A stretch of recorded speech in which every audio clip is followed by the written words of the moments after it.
Hello boys, welcome back to another session of online biology video tutorials, and this session is meant for class 11th biology students, and this is meant for 30th June 2021. As we have been discussing about chapter number 2, biological classification. In our previous session we were talking about kingdom Monera. I said most accepted classification is the 5 kingdom classification proposed by R.H. Whittaker in the year 1969. So the 5 kingdoms are Monera, Protista, Plantae, Fungi and Animalia. So in that kingdom Monera we discussed yesterday at length, and now in this session we are going to talk about kingdom Protista, that is second kingdom out of the 5 kingdoms. All unicellular eukaryotic organisms are placed under Protista, but the boundaries of this kingdom are not well defined. So it acts as a connecting link between the prokaryotic kingdom Monera and the complex multicellular kingdoms such as fungi, plantae and animalia. So basically it is the connecting link. So it includes single-celled eukaryotes. They are all eukaryotes. Eu means very clear, karyon means nucleus. Eukaryotes, organisms that have very clear, well-defined nucleus. So it is the well-defined nucleus and other membrane-bound organelles. 2 characters for this Protista. And of course, they have locomotory organs in the form of either cilia or flagella, right? And now, as I said, it is the link with the plants and animals. And primarily they are aquatic, water staying. And as you are seeing, look at that. This is the archaebacteria, eubacteria, and the Protista is the link from Monerians. This is becoming a link, look at that, to other multicellular organisms like kingdom Plantae, kingdom Animalia, kingdom Fungi. Hence it is connecting link. And they reproduce in both the ways, asexually as well as sexually. So as usual, sexually there will be fusion of gametes and zygote formation takes place.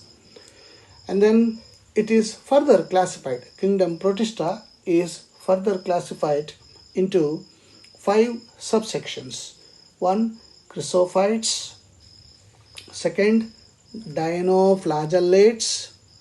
3. Euglenoids. 4. Slime moulds. And 5th protozoans. So in that, let's go by the first one, Crysophytes.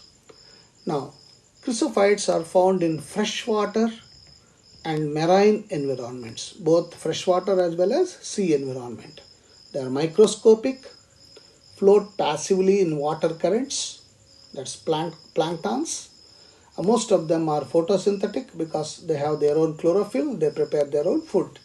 And it includes diatoms and golden algae, desmids. Look at this, the golden algae, desmids. And the Crysophytes, including diatoms and golden algae, that is desmids, most of them are photosynthetic, they are microscopic and planktonic, that means they float passively in water currents. The walls are embedded with the silica and thus are indestructible. So thanks to silica, the walls are made up of silica, so they are very strong. Due to this feature, diatoms have left behind large amounts of cell wall deposits in their habitat. This accumulation over millions of years is referred as diatomaceous earth or diatomite. So we can see here the same thing, diatomaceous earth here, and this is how they are. So they have that silica, and it is economically very important for soundproofing we are using in theaters, as filtration medium, abrasives, and some of them are used as insecticides. They are absorbent for oil spills. So we are able to clean the sea. That is the significance of chrysophytes. So they have silica. So it is made up of silica, so siliceous cell walls, forming two thin overlapping shells. You can see here, two thin overlapping shells. And they fit together as a soap box, something like a soap box. The cell wall deposit of diatoms over billions of years in their habitat is known as diatomaceous earth or diatomite. This is used for polishing, filtration of oils and syrups. So diatoms are the chief producers in the ocean. So this is how the diatomaceous earth will be formed. And then we move ahead to second group, Dinoflagellates. Mostly they are marine, they are photosynthetic, they are sea-living animals, and yellow, green, brown, blue, red colored based on the main pigments in the cells. You can see all colors here. Look at that, all colored ones. And cell wall has stiff cellulose plates on their outer surface. Most of them have two flagella. You can see here two flagella. One lies longitudinally and the other transversely in a furrow between wall plates. And red dinoflagellates, example, Euglenoids, multiply rapidly so that the sea appears red. You can see the red tides, so Red Sea we say. And they release toxins that kill marine animals like fishes. So that is the danger of that. So you can see here longitudinal flagellum. It is coming in between that. Okay.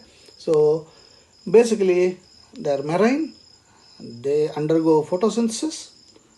Some forms occur in freshwater also, but rarely. In most forms, the cell has stiff cellulose plates. They are motile with the two dissimilar flagella. Some marine dinoflagellates show bioluminescence. This is the most important feature of dinoflagellates. So they show what is referred as bioluminescence. This is the important character. You must remember this. Bioluminescence. L-U-M-I-N-E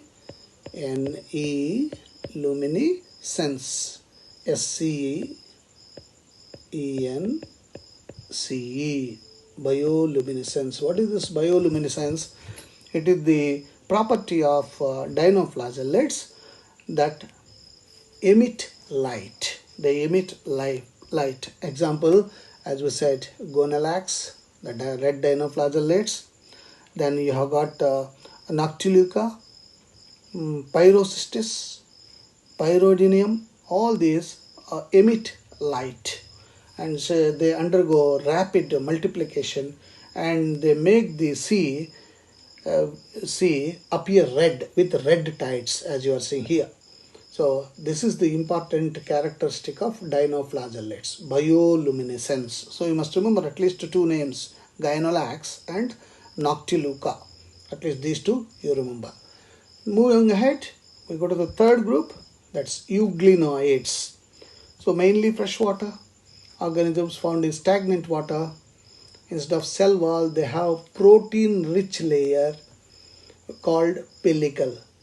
You can see here the pellicle. So protein-rich layer. It gives flexibility to the body. They have two flagella, a short one and a long one. So long flagellum, you can see here, this one, and short flagellum. So they are basically in freshwater habitat organisms. They also can grow in damp soils. Instead of cell wall, they have a protein-rich layer called pellicle that makes their body flexible. This is important. And they are photosynthetic. In the presence of sunlight, when deprived of sunlight, they also behave like heterotrophs. Such a mode of nutrition is called mixotropic nutrition. Again, this is another important characteristic of euglenoids, that is mixotropic nutrition. So remember this, why they are called mixotropic nutrient organisms. So if sunlight is available, they undergo autotropic mode. If it is not there, there is a constraint in the sunlight, then they go for heterotropic mode of nutrition. Since they are having both photosynthetic and heterotropic mode, that's called mixotropic nutrition. So example, you can remember Euglena, of course, very famous, all of you have seen under microscope, and Phacus, Eukaryotes, these are the examples of that. And most important one you can remember is Euglena. Next, moving ahead, slime molds. They are saprophytic protists, that is saprophyte, that is they live on dead and decay material. So slime molds, these are called fungus animals. These are achlorophyllous. Saprophytic process widely distributed in damp and shady places. They may be classified into acellular as well as cellular slime molds.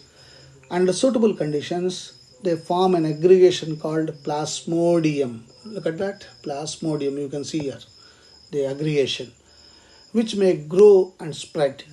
During unfavorable conditions, the plasmodium differentiates and forms fruiting bodies bearing spores at their tips.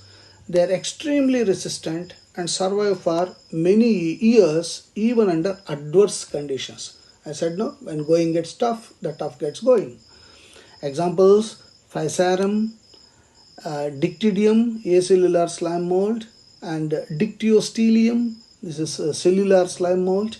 So the important characteristic of slime mold is that of formation of plasmodium. So under suitable conditions, the slime molds form an aggregation, and that aggregation of slime molds is called plasmodium, and it will spread very fast.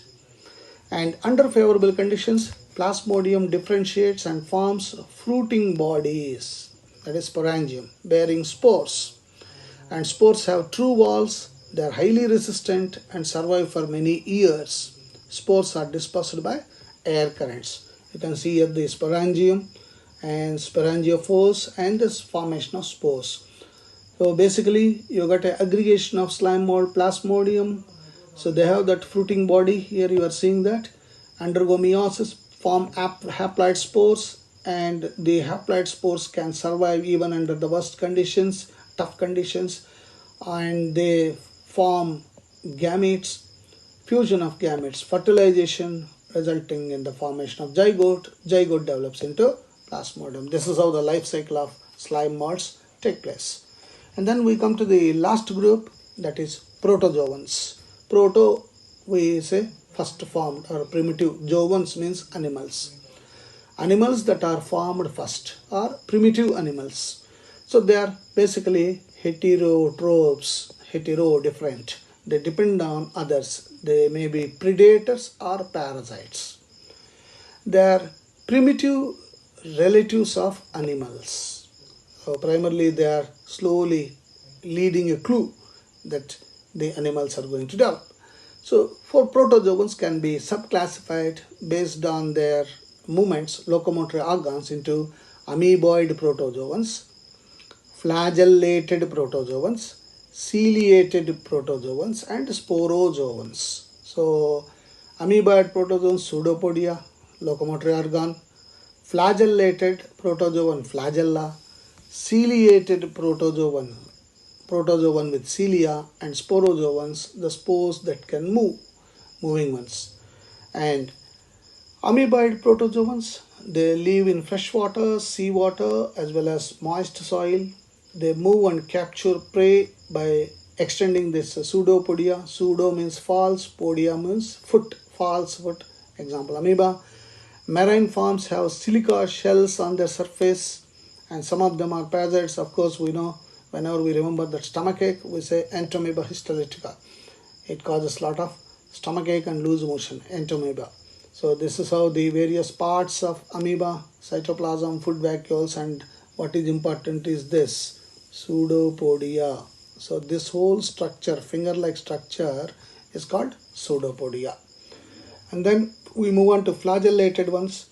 They are free-living or parasitic. They have flagella, that whip-like structure. Look at that whip-like structure. And parasitic form causes diseases like sleeping sickness. Again, for your UPSC NDA, trypanosoma.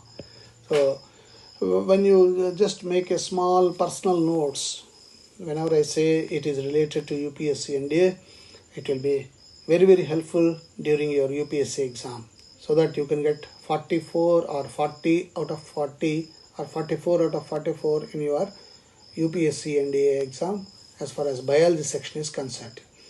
Always think of that, because nowhere in the world you become a commissioned officer by the age of 21. So this is the God-given gift for all these high school boys. So focus on that, and you can become an officer by 21. And that gives a lot of satisfaction. Of course, there are many jobs in the world, but then you have to collect the data.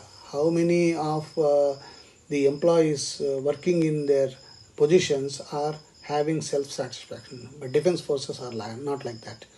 And of course, those who are having adventurous mode of personality, sky is the limit. Hence, focus on this. Whenever I say that these are the questions related to UPSC, you make a personal notes, right? Next, protozoans. Aquatic, ciliated ones, of course, as the name suggests, cilia. Aquatic, actively move using cilia. They have cavity, that is gullet, that opens to outside. You can see here, this is the buccal cavity, opening of the mouth, gullet, and all around it has got cilia, which help in locomotion, and it looks like a slipper, so it is also called slipper animalcule. It is slippery also in nature. Due to movement of cilia, water with food enters into gullet, so there is a major role in paramecium by the vacuoles. The vacuoles collecting the food will rotate, and we call it cyclosis. So due to the rotation of the cyclosis, movement of cytoplasm, the vacuoles also move. By the time they make movements, the food that is inside gets digested. So vacuoles play a very crucial role in ciliated ones. And finally, sporozoans. They have an infectious spore-like stage in their life cycle. Example, Plasmodium, of course, all of you know, again, UPSC NDA question, it causes malaria. Here you must remember that causative organism is different and carrying organism is different. That means pathogen is different, vector is different, vector or carrier is different. Here, Plasmodium is the causative organism of malaria. But what is the vector? Female Anopheles mosquito. So you must read the question carefully. Is the question asking you pathogen or vector? So don't just jump to the answers. So you know the structure of Plasmodium, centrally nucleus, mitochondria, all this, and the most important ones are these coats, pellicular, plastron, and they have got the very different shapes during their life cycle that are formed, like ring structure, cyzones, gametocytes. They are all dangerous. So basically, protozoans may be aquatic, or if they are aquatic, they may be freshwater or marine. Some of them are terrestrial, some of them are free living, and most of them are parasitic. Their body may be covered by a delicate membrane or film, pellicle, or calcareous siliceous shell. There are four major groups of protozoans, as we discussed just now. Amoeboid protozoans having pseudopodia, found in fresh or marine water or moist soil. They are either free living or parasitic. Example, amoeba, entamoeba histolytica. Second, flagellated protozoans possess flagella, either free living or parasite. Example, trypanosoma. Ciliated protozoans having cilia as their locomotory organs, and they're driving the food. Example, paramecium, cyclosis, you remember. And then sporozoa, non-motile, exclusively parasitic with infectious spore-like stage in the life cycle. Example, Plasmodium. So this is how we have come to the conclusion